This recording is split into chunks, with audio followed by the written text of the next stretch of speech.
Salam sama gaay dal leen ak jàmm sama chaîne YouTube bi ci vidéo bi nag dama leen bëggoon won nan ngeen di def ba changer seen tour yi ak seen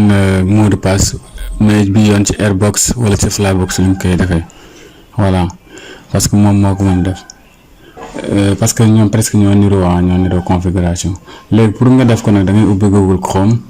nga def 192.168.1.1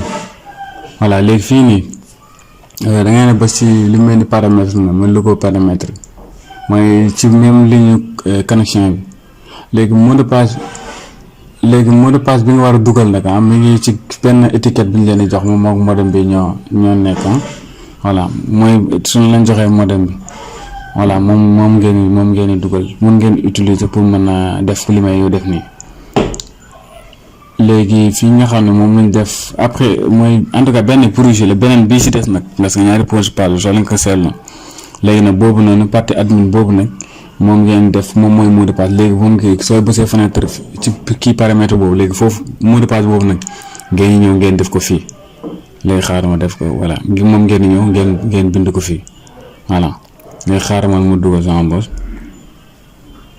léegi xaar leen tuuti man ma bind ko voilà léegi soo leen bindee mot de passe ba pare nag ngeen def ok voilà ok bi fii ngeen def voilà léegi fii daf may suggérer pour ma changer mot de passe bon man nag bëgguma changer mot de passe léegi xaar ma arrêter duggaat léegi su ma duggaatee dootuma laaj pour ma du ma obligé pour ma changer léegi mot de passe léegi ma demaat ci paramètre léegi fii nag voilà léegi xaaral ma connecté waat excusez-moi léegi fii damay dem fii léegi damay changer tur bi léegi tur bi par exemple Airbox 7217 la woon léegi damay changer mot de passe Ibrahima par exemple léegi Ndom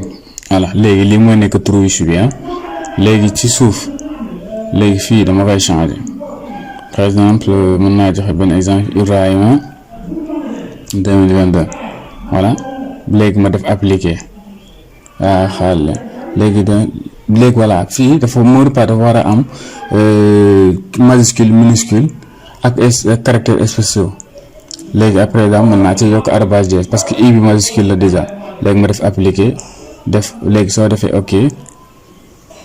ok voilà léegi mot de passe bi changé na voilà léegi ñu dem nga xool voilà léegi mot de passe bi Ibrahima 2022 turu bi Ibrahima Ndom voilà léegi c'est bon léegi xaar ma dem moo de passe Ibrahima Ndom mi ngi noonu xaar ma sélectionné fi léegi xaar ma copier code bi moo gën a yomb léegi xaar ma copier ko benn yoon nga xam damay dem fee rek coller ko ci léegi ma dem Ibrahima Ndom baa nekk noonu ma coller ko ci